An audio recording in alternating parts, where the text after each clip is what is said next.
दिल्ली की तिहाड़ जेल से फरार होने वाले उन सरबकफ मुजाहिदों की लहू रंग दास्तान, जिन्होंने कश्मीर की आज़ादी के लिए दुश्मन की सरजमीन खुसूसन दिल्ली में भारतीय खुफिया एजेंसी राह को कदम कदम पर शिकस्त फाश देते हुए दुश्मन पर कारी ज़रबें लगाई। कहानी की तरफ बढ़ने से पहले आपसे गुजारिश है कि चैनल को सब्सक्राइब करते हुए वीडियो को लाइक कीजिए। आइए कहानी की तरफ चलते हैं। सादिक और इस्माइल भारतीय फौज की फायरिंग से शहीद हो गए हैं। रहमत, रशीद और अकरम दूसरी तरफ निकल गए हैं। मैं और इब्राहिम इस तरफ आ गए। 3-4 फौजी हमारा पीछा कर रहे हैं। तारिक दिल ही दिल में मुस्कुरा दिया। सिर्फ 7-9 उम्र लड़कों ने भारतीय फौज के असलहे का डिपो उड़ा दिया था। ये सब के सब 9 उम्र थे, लेकिन उनका जज्बा जिहाद जवान था। उन्होंने वो कारनामा अंजाम दिया था जिसके लिए शेर का जिगरा चाहिए।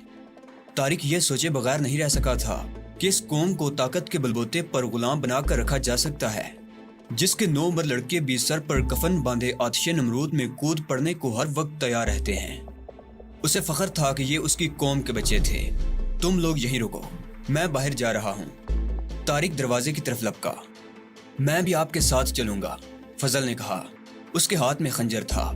रजिया ने आगे बढ़कर उसके हाथ से खंजर ले लिया और अपनी राइफल उसके हाथ में थमा दी। फिर वो दौड़कर कमरे से एक और राइफल ले आई। गजाला और नीलम दौड़ती हुई ऊपर की मंजिल पर चली गईं। एक कमरे के सामने गली की तरफ 3 फुट चौड़ी बालकोनी बनी हुई थी। वो उस बालकोनी में मोर्चा संभाल कर बैठ गईं। यहाँ से गली पर निगाह रखी जा सकती थी। रजिया ने दूसरे लड़के के साथ मिलकर निचले दरवाजे पर मोर्चा संभाल रखा था। तारिक और फजल गली में निकल आए। फायरिंग की आवाजें सुनकर तमाम घरों के दरवाजे बंद हो गए थे और गली सुनसान हो गई थी। शाम का अंधेरा फैल चुका था, लेकिन तारीकी इतनी गहरी नहीं थी कि चंद गज के फासले तक न देखा जा सकता। वो दोनों दौड़ते हुए उस जगह पहुंच गए जहां दूसरी गली में जाने के लिए पत्थर की सीढ़ियां थीं। वो सीढ़ियों पर रुक गए और मुतजस्सिस निगाहों से इधर उधर देखने लगे। फौजी यहीं किसी गली में होंगे। वो शायद हमें इस तरफ आते हुए नहीं देख सके थे, फजल ने कहा। तारिक अभी कोई जवाब भी ना दे पाया था कि नशीबी गली के एक मकान से नस्मानी चीखों की आवाज सुनाई देने लगी। चीखों की वो आवाजें कम से कम 2 औरतों की थी। तारिक और फजल ने एक दूसरे की तरफ देखा और दौड़ते हुए सीढ़ियां उतरते चले गए। नीचे उतरते ही वो दाईं तरफ की गली में मुड़ गए। चीखों की आवाजें उसी गली के तीसरे मकान से आ रही थी। दरवाजा खुला हुआ था। तारिक सब मशीन गन संभाले दंदनाता हुआ अंदर घुस गया। वो 3 भारतीय फौजी थे। उनमें से 2 नौजवान लड़कियों को घसीटने की कोशिश कर रहे थे। उनमें से एक लड़की की उम्र 13 और दूसरी की 16-17 वर्ष के लगभग रही होगी। उन दोनों के लिबास तार तार हो चुके थे और वो तकरीबन बरहना हो रही थी। एक बूढ़ी औरत और एक बूढ़ा मर्द एक कोने में खड़े चीख रहे थे। तीसरे फौजी ने उन्हें ऑटोमेटिक राइफल की जद पर ले रखा था। इन्हें छोड़ दो कुत्तों, तारिक दाड़ा। तीसरे भारतीय फौजी ने बदहवास होकर फायर खोल दिया। उसे शायद इस मुदाखलत की तवक्को भी नहीं थी। उसकी सब मशीन गन से निकले हुए ब्रस्ट ने बूढ़े का जिस्म छलनी कर दिया था। तारिक ने उस फौजी को बाड़ पर रख लिया जिसने बूढ़े का जिस्म छलनी किया था। दूसरे लम्हे उसका जिस्म भी छलनी हो चुका था। दूसरे फौजी भी लड़कियों को छोड़कर अपनी अपनी राइफलें संभालने लगे। उनमें से एक तो तारिक की गोलियों का निशाना बन गया, लेकिन दूसरा छलांग लगाकर दरवाजे के करीब पहुंचने में कामयाब हो गया। इससे पहले कि तारिक संभलता, भारतीय फौजी दरवाजे के बाहर गली में छलांग लगा चुका था, लेकिन बाहर फजल मौजूद था। भारतीय फौजी को चंद कदम से ज्यादा भागने का मौका न मिल सका। फजल की राइफल से निकलने वाली गोलियों ने उसे छलनी कर दिया। फजल ने दौड़कर उसकी राइफल उठा ली। दोनों लड़कियां जमीन पर पड़ी अभी तक चीख रही थी। तारिक ने आगे बढ़कर बारी बारी उन दोनों को उठाया। जब तक तुम्हारे भाई जिंदा हैं, कोई तुम्हें हाथ नहीं लगा सकता। जाओ अंदर जाकर कपड़े पहन लो, तारिक ने कहा। लड़कियों ने अभी तक बूढ़े की लाश को नहीं देखा था। वो कमरे में जाने के लिए जैसे ही मुड़ी, उनकी नजरें लाश पर पड़ गईं। वो चीख कर बूढ़े की लाश से लिपट गईं। तारिक ने बूढ़ी औरत की तरफ देखा। वो इस तरह गुमसुम खड़ी थी जैसे सकता हो गया हो। तारिक बाहर की तरफ दौड़ गया। उसने पड़ोसियों के दरवाजे खटखटाकर उन्हें सूरत हाल से आगाह किया। फौरन ही कुछ औरतें उस घर में पहुंच गईं। गली के लोग भी उस घर के सामने जमा होने लगे। भारतीय फौजियों की लाशें उठाकर बाहर गली में डाल दी गईं, जिन्हें चंद नौजवान उठाकर ले गए। आधा घंटा गुजर गया। तारिक वहीं खड़ा था। फिर एक नौजवान ने वहां पहुंचकर इत्तला दी कि भारतीय फौज का एक दस्ता इसी तरफ आ रहा है। उस इलाके के लोगों ने हर गली के मोड़ पर मोर्चे संभाल लिए। नौजवान ने तारिक और फजल के हाथों मरने वाले तीनों फौजियों की लाशें गलियों के बाहर सड़क पर डाल दी थी। भारतीय फौजी 2 ट्रकों पर आए थे। ट्रक सड़क पर रुक गए। फौजियों ने जब हर गली में कश्मीरियों को मोर्चा बंद देखा तो उन्होंने खामोशी से अपने साथियों की लाशें उठाकर एक ट्रक में डाली और वापस चले गए। उसके साथ ही फजा नारा तकबीर अल्लाह अकबर की फलक शिगाफ आवाजों से गूंज उठी। वो रात खैरियत से गुजर गई। कम से कम शहर के उस इलाके में कोई हंगामा नहीं हुआ। कश्मीरी मुसलमान रात भर गलियों में मोर्चा बंद होकर बैठे रहे और भारतीय फौजियों को उनके खिलाफ कोई कार्रवाई करने की हिम्मत न हो सकी। अलग सुबह उस्मान बाबा घर पहुंच गया। वो कल शाम से पहले शहर के दूसरे इलाके में गया था और इस तरफ हंगामा होने की वजह से वापस नहीं आ सका था। शहर में हंगामे आहिस्ता आहिस्ता सर्द पड़ने लगे। 3 दिन और गुजर गए। अब कर्फ्यू में वक्फा भी दिया जाने लगा था। एक रोज गुलरेज भी वापस आ गया। उसके कहने के मुताबिक वो बटाकोट गया हुआ था। गुलरेज उसी रोज नीलम और तारिक को लेकर बटाकोट की तरफ रवाना हो गया। हंगामे पूरी वादी में हो रहे थे। कश्मीर का कोई शहर और कस्बा ऐसा नहीं था जहां भारतीय फौजी आगो खून का खेल न खेल रहे हों। बेगुनाह कश्मीरियों पर अरसा हयात तंग किया जा रहा था, लेकिन 45 साल बाद पहली मर्तबा कश्मीरी मुसलमानों ने भी पूरी कुव्वत से अपनी हस्ती का एहसास दिलाना शुरू कर दिया था। वो पूरी शदोमत के साथ भारतीय पुलिस और फौजियों के मुजालिम का सामना कर रहे थे। अब वो हिंदुओं के लिए तरन वाला बनने को तैयार नहीं थे। बटाकोट में भी हंगामे हो रहे थे। यहाँ भी कश्मीरी मुसलमान कर्फ्यू की पाबंदियां तोड़कर सड़कों पर निकल आए थे। फौज के साथ झड़पों में सिर्फ बटाकोट शहर में 6 मुसलमान शहीद और सैकड़ों जख्मी हुए थे। भारतीय फौजी बर्बरियत का बदतरीन मुजाहिरा कर रहे थे। वो अंधाधुंध फायरिंग करते हुए हंगामों पर काबू पाने की कोशिश कर रहे थे, लेकिन वो शायद इस हकीकत को भूल गए थे कि हर मौका पर बेजा ताकत का इस्तेमाल खुद अपने लिए भी नुकसानदेह हो सकता है। ताकत के इस बेजा इस्तेमाल से भारतीय फौजी खुद भी नुकसान उठा रहे थे। कश्मीरी मुसलमान अब ताकत का जवाब ताकत से दे रहे थे। सिर्फ बटाकोट शहर में सुबह से शाम तक 11 भारतीय फौजी कश्मीरी मुजाहिदीन के हाथों कुत्ते की मौत मारे जा चुके थे। बटाकोट में रात को भी हंगामे जारी रहे। रात के आखिरी पहर मुजाहिदीन ने शहर से चंद मील दूर उस भारतीय फौजी काफिले पर हमला कर दिया जो श्रीनगर से आ रहा था। उस काफिले में 5 बड़े ट्रक और 2 जीपें शामिल थी। 2 ट्रकों में गोला बारूद और 3 में फौजी थे। जीपों में भी 6 फौजी सवार थे। ये काफिला जैसे ही एक तंग से पहाड़ी दर्रे में दाखिल हुआ, पहले से गात लगाकर बैठे हुए मुजाहिदीन ने अल्लाह अकबर का फलक शिगाफ नारा लगाते हुए काफिले पर हमला कर दिया। ये हमला इस कदर अचानक था कि भारतीय फौजियों को संभलने तक का मौका नहीं मिल सका। मुजाहिदीन के इस हमले में दोनों ट्रकों पर लदा हुआ गोला बारूद का जखीरा मुकम्मल तौर पर तबाह हो गया, जबकि 7 फौजी भी जहन्नम वासिल हो गए। मुजाहिदीन अपनी कार्रवाई मुकम्मल करते ही रात की तारीकी का फायदा उठाते हुए पहाड़ों में रूपोश हो गए थे। बटाकोट में उन्होंने चंद घंटे ही क़याम किया और फिर सोतूर की तरफ रवाना हो गए। वो ऐसे दुश्वार गुजार पहाड़ी रास्तों पर सफर कर रहे थे जहां भारतीय फौजी दस्तों से टकराव का अंदेशा नहीं था। श्रीनगर से तकरीबन 30 मील के फासले पर वाक़ सोतूर शहर भी हंगामों की लपेट में था। वो लोग शाम के वक्त शहर के नवा में पहुंचे थे। अंधेरा फैलने तक वो जंगल में छुपे रहे और फिर रात का अंधेरा फैलते ही शहर में दाखिल हो गए। उन्हें शहर में ज्यादा अंदर तक नहीं आना पड़ा। उनकी मंजिल वो मकान था जो एक पहाड़ी ढलान पर वाक़ था। मकान एक मुस्ता चट्टान पर बनाया गया था। मकान की 2 दीवारें उमूदी चट्टान पर मुश्तमिल थी। मकान की तामीर से पहले उन चट्टानी दीवारों को तराश कर हमवार कर लिया गया था। इस मकान की तामीर में भी ज्यादातर लकड़ी ही इस्तेमाल की गई थी और ये 2 मंजिला मकान था। उसके आसपास और भी मकान थे। उन टीलों से नशेब में शहर की सड़कों पर आमदोरफ्त के लिए ढलवानी रास्ते बने हुए थे। कहीं कहीं चट्टानों को काट कर जैली सीढ़ियां भी बनाई गई थी। वो मकान के एक कमरे में पहुंचे तो वहां 5-6 आदमियों को देखकर तारिक चौंके बगैर न रह सका। उनमें 3 को तो वो अच्छी तरह जानता था। वो उसके लिबरेशन फ्रंट के साथी थे, दूसरे उसके लिए अजनबी थे, लेकिन एक चेहरे पर नजर पड़ते ही वो बुरी तरह उछल पड़ा। वो रहमान बाबा था, लिबरेशन फ्रंट का सरबराह। रहमान बाबा का नाम फ्रंट की अक्सर मुहिम्मात और ऑपरेशंस में कोड वर्ड्स के तौर पर इस्तेमाल होता था। रहमान बाबा की उम्र 80 से कुछ ऊपर ही थी। सफेद दाढ़ी, सर के बाल सफेद और भवें तक बर्फ की तरह सफेद थी, लेकिन इस उम्र में भी उसकी सेहत काबिल रश्क थी। चेहरे पर सेब की सी सुर्खी थी, आंखों में सितारों जैसी चमक थी जिनसे अज़्मो वलवला झलकता था। ہندوستان کی تقسیم سے اب تک رحمان بابا کی زندگی اپنے وطن کی آزادی کے لیے جہاد کرتے ہوئے گزری تھی۔ اس کے جسم پر زخموں کے لاتعداد نشان تھے۔ زخموں کے یہ نشان رحمان بابا کے لیے بہادری اور شجاعت کے وہ تمغے تھے جنہیں وہ بڑے فخر سے دکھایا کرتا تھا۔ رحمان بابا نے آگے بڑھ کر طارق کو سینے سے لگا لیا۔ تمہیں دیکھ کر بے حد خوشی ہو رہی ہے طارق، وہ بولا۔ تم نے دلی میں جو کارنامے انجام دیے ہیں وہ کشمیر کی آزادی کی تاریخ میں سنہری حروف میں لکھے جائیں گے۔ اور بیٹی، اس نے طارق کو ہٹا کر نیلم کو سینے سے لگا لیا۔ دختران کشمیر کو تم پر ہمیشہ فخر رہے گا۔ جس قوم میں تم جیسی بیٹیاں ہوں اسے دنیا کی کوئی طاقت شکست نہیں دے سکتی۔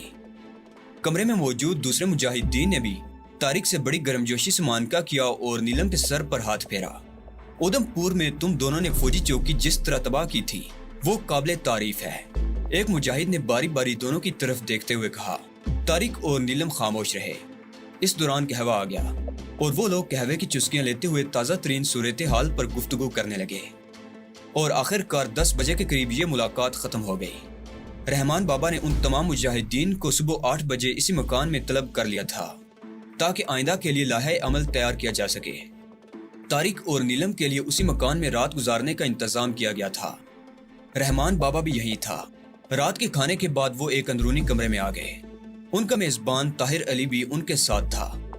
طارق نے وہ کاغذات نکال کر رحمان بابا کے سامنے رکھ دیے جنہیں اس نے اب تک اپنی جان سے بھی زیادہ عزیز رکھا ہوا تھا۔ ان کاغذات کا مطالعہ میں بعد میں اطمینان سے کروں گا، پہلے تم یہ بتاؤ کہ ان کی پلاننگ کیا ہے۔ رحمان بابا نے کہا، بھارت کی حکومت نے دراصل 2 طرح کی پلاننگ کی ہے۔ طارق نے کہا، ایک منصوبہ ان کاغذات میں ہے اور یہ کاغذات حاصل کرنے کے لیے نیلم نے نہایت اہم کردار ادا کیا ہے۔ حقیقت یہ ہے کہ اگر نیلم نہ ہوتی تو یہ کاغذات ہمیں کبھی نہیں مل سکتے تھے۔ مجھے نیلم کی کارکردگی پر فخر ہے۔ اس کی ذہانت اور جذبہ جہاد سے متاثر ہو کر ہی میں نے 5 سال پہلے اسے دلی بھیجا تھا۔ مجھے اسی وقت یقین تھا کہ نیلم ہمیں مایوس نہیں کرے گی۔ رحمان بابا نے کہا، اور دوسرا منصوبہ بھارت نے اسرائیلی انٹیلیجنس موساد کے تعاون سے شروع کیا ہے۔ اس کی تفصیل ان کاغذات میں موجود ہے۔ طارق نے کاغذات کی طرف اشارہ کیا۔ دلی میں اسرائیلی انٹیلیجنس موساد کے تعاون سے قائم ہونے والے ٹریننگ کیمپ کی تباہی کے بعد اگرچہ بھارت اور اسرائیل نے اس منصوبے کو ختم کرنے کا اعلان کر دیا تھا، لیکن در حقیقت چند تبدیلیوں کے ساتھ ان کا یہ منصوبہ تیاری کے مرحلے طے کرتا رہا۔ یہ کاغذات حاصل کرنے کے لیے دلی کے گلاب دین نامی ایک مسلمان نوجوان نے مرکزی کردار ادا کیا ہے، لیکن افسوس کہ اب وہ اس دنیا میں نہیں رہا۔ میرے اور نیلم کے دلی سے فرار کے بعد پولیس نے شاہ رخ کے اڈے پر چھاپا مارا تھا تو گلاب دین بھی پولیس سے مقابلہ کرتے ہوئے شہید ہو گیا تھا۔ مجھے اس سلسلے میں تمام تفصیلات معلوم ہو چکی ہیں۔ رحمان بابا نے کہا، ہمیں اپنے ان ساتھیوں کے بچھڑنے کا افسوس ہے۔ بہرحال طارق نے بات جاری رکھتے ہوئے کہا، نیلم کے ذریعے حاصل ہونے والے کاغذات میں جو منصوبہ تیار کیا گیا ہے اس کے مطابق بھارت کی حکومت وادی کشمیر میں 3rd آپریشن کے نام سے ایک نئی سازش کو عملی جامہ پہنانے والی ہے۔ یہ تو ساری دنیا ہی جانتی ہے کہ اقوام متحدہ کی قراردادیں ہی وہ مضبوط بنیادیں ہیں جن کی وجہ سے مسئلہ کشمیر اب تک زندہ ہے، لیکن اب بھارت ان قراردادوں سے جان چھڑانے کی بھرپور کوشش کر رہا ہے۔ بھارت نے اپنے حامی امریکی اور مغربی ممبران پارلیمنٹ کے ذریعے اقوام متحدہ کی ان قراردادوں کے خلاف ایک باقاعدہ مہم شروع کر رکھی ہے۔ دوسری طرف کشمیر میں بھی 3rd آپریشن کے نام سے مہم شروع کرنے کی تیاری کی جا رہی ہے۔ اس 3rd آپریشن کا مقصد یہ ہے کہ پاکستانیوں اور کشمیریوں کا ایک ایسا طبقہ تیار کیا جائے جو اقوام متحدہ کی قراردادوں سے دستبرداری کی مہم چلائے اور خود مختار کشمیر کا نعرہ بلند کیا جائے۔ بھارت اس 3rd آپریشن کے ذریعے جو مقاصد حاصل کرنا چاہتا ہے ان میں خاص یہ ہیں۔ نمبر 1، مسئلہ کشمیر پر پاکستان اور کشمیریوں کی یکسوئی کو متاثر کیا جائے۔ نمبر 2، کشمیریوں کی تحریک جہاد کو مسلم امہ کے جہاد کی بجائے نیشنلزم کی تحریک میں بدل دیا جائے تاکہ پوری دنیا کے مسلمان اس جہاد میں حصہ لینے سے محروم ہو جائیں اور کشمیری مسلمان تنہا رہ جائیں۔ نمبر 3، کشمیریوں کی جہادی اور سیاسی لیڈرشپ کو باہم دست و گریبان کر دیا جائے۔ اور نمبر 4، کشمیریوں کو پاکستان کی مدد سے محروم کر دیا جائے۔ جب کشمیری عوام علیحدگی کی بات کریں گے تو پاکستان کے عوام سوچنے پر مجبور ہو جائیں گے کہ وہ کشمیریوں کی مدد کیوں کریں۔ یہ ہیں وہ مقاصد جو بھارت 3rd آپریشن کے ذریعے حاصل کرنا چاہتا ہے۔ ٹھیک کہتے ہو، رحمان بابا نے اس کے خاموش ہونے پر کہا۔ حقیقت یہ ہے کہ بھارت کے اس منصوبے تھرڈ آپریشن پر عمل درآمد شروع ہو چکا ہے۔ ہمارے بعض لیڈر نادانستہ طور پر اور بعض بھارت کے اعلیٰ کار بن کر خود مختار کشمیر کا نعرہ بلند کر چکے ہیں۔ یہ وہ لیڈر ہیں جو 1.5 اینٹ کی اپنی اپنی مسجدیں الگ بنائے بیٹھے ہیں۔ ان کے پیچھے مٹھی بھر خوش آمدیوں کے علاوہ اور کوئی نہیں ہے۔ یہ تو خود اپنے آپ سے مایوس ہو چکے ہیں۔ نادانستگی میں خود مختار کشمیر کا نعرہ لگا کر وہ بھارت کے موقف کو تقویت پہنچا رہے ہیں۔ ان خود ساختہ لیڈروں کو اپنی سیاسی دکان چمکانے کے سوا اور کسی بات کی پرواہ نہیں ہوتی۔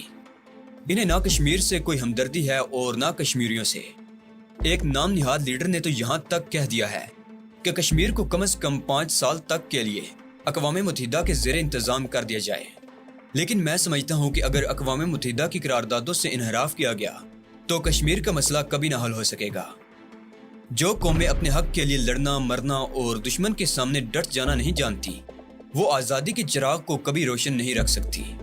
اس کے لیے تحریک آزادی سے متعلق ہر شخص کو جاننا چاہیے کہ کشمیر کا حل اقوام متحدہ کی قراردادوں ہی کے مطابق ہوگا، اور اگر ایک مرتبہ بھی ان قراردادوں سے انحراف کیا گیا تو پھر مسئلہ کشمیر کی عالمی مسلمہ حیثیت ختم ہو جائے گی۔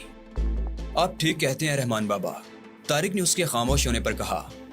لیکن کیا ان نام نہاد لیڈروں کو سمجھایا نہیں جا سکتا کہ وہ اس طرح کے اعلانات کر کے کشمیریوں کے کاز کو نقصان پہنچا رہے ہیں؟ یہ بہت مشکل ہے بیٹا، رحمان بابا نے گہرا سانس لیتے ہوئے جواب دیا۔ ماضی میں اس قسم کی کئی کوششیں ہو چکی ہیں کہ تمام لیڈر ایک پرچم تلے جمع ہو کر اپنی تنظیموں کو آپس میں ضم کر کے ایک طاقت بن جائیں، مگر سب اس طرح بکھرے ہوئے ہیں کہ ان کی شیرازہ بندی ممکن نظر نہیں آتی۔ ہر کوئی یہی سمجھتا ہے کہ وہی سب سے بڑا لیڈر ہے، اور وہ کسی دوسرے کے مشورے کو قبول کرنا بھی اپنے لیے توہین سمجھتا ہے۔ میں آج بھی یہ کہتا ہوں کہ اگر تمام تنظیمیں متحد ہو کر بھارتی استعمار کا مقابلہ کریں تو بھارتی حکمرانوں کے پاس گھٹنے ٹیکنے کے سوا کوئی چارہ نہیں ہوگا۔ لیکن سوال یہ پیدا ہوتا ہے کہ انہیں متحد کیسے کیا جائے؟ طارق بولا، اس کا کوئی طریقہ نہیں ہے۔ رحمان بابا نے نفی میں سر ہلایا۔ لیکن بہرحال ہم اپنی کوششیں جاری رکھیں گے۔ بھارتی حکومت کا دوسرا منصوبہ یہ ہے کہ اسرائیل سے تربیت یافتہ گوریلوں کو پوری وادی میں پھیلا دیا جائے اور دہشت گردی اور تخریب کاری کے ذریعے کشمیری عوام کے حوصلے پست کیے جائیں۔ اس منصوبے کو عملی جامہ پہنانے کے لیے کچھ مقامی باشندوں کو بھی لالچ یا مختلف قسم کی ترغیبات دے کر اعلیٰ کار بنایا جائے گا۔ ایسے بعض لوگوں کے نام ان کاغذات میں موجود ہیں۔ ٹھیک ہے، میں آج رات ان کاغذات کا تفصیلی مطالعہ کروں گا۔ صبح 8 بجے یہ مسئلہ سب کے سامنے میٹنگ میں رکھا جائے گا۔ اب تم لوگ آرام کرو، بہت تھکے ہوئے ہو، صبح ملاقات ہوگی۔ رحمان بابا کہتے ہوئے اٹھ گئے۔ رحمان بابا اوپر کی منزل پر اپنے کمرے میں چلے گئے۔ طارق اور نیلم کے لیے نچلی منزل پر الگ الگ کمروں کے انتظامات تھے۔ وہ اپنے کمروں میں جاتے ہی بستروں پر ڈھیر ہو گئے۔ طارق کو صبح 7 بجے جگا دیا تھا۔ 8 بجے تمام مہمان آ گئے۔ یہ نوجوان دراصل لبریشن فرنٹ کی ذیلی تنظیموں کے سربراہ تھے، اور ان کی تنظیمیں کشمیر کے مختلف شہروں میں بھارتی استعمار کے خلاف سرگرم عمل تھیں۔ رحمان بابا نے مسئلے کو بڑی خوبصورتی سے ان کے سامنے پیش کیا۔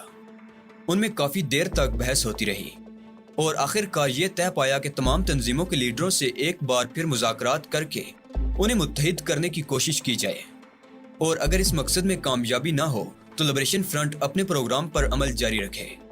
اس میٹنگ میں یہ بھی طے پایا کہ ان لوگوں کی نگرانی شروع کر دی جائے جن کے نام بھارتی منصوبے میں شامل ہیں۔ اس میٹنگ میں مختلف تنظیموں کے لیڈروں کے نام ایک خط کا مضمون بھی تیار کر لیا گیا۔ اس خط کے ذریعے ان تمام لیڈروں کو 3 دن بعد حضرت بل میں میٹنگ میں شرکت کی دعوت دی گئی تھی۔ ٹھیک ہے علی رضا، رحمان بابا نے ایک نوجوان کو مخاطب کرتے ہوئے کہا، تم یہ خط تیار کر کے آج شام کو سری نگر میں مجھ سے مل لینا، میں دستخط کر دوں گا۔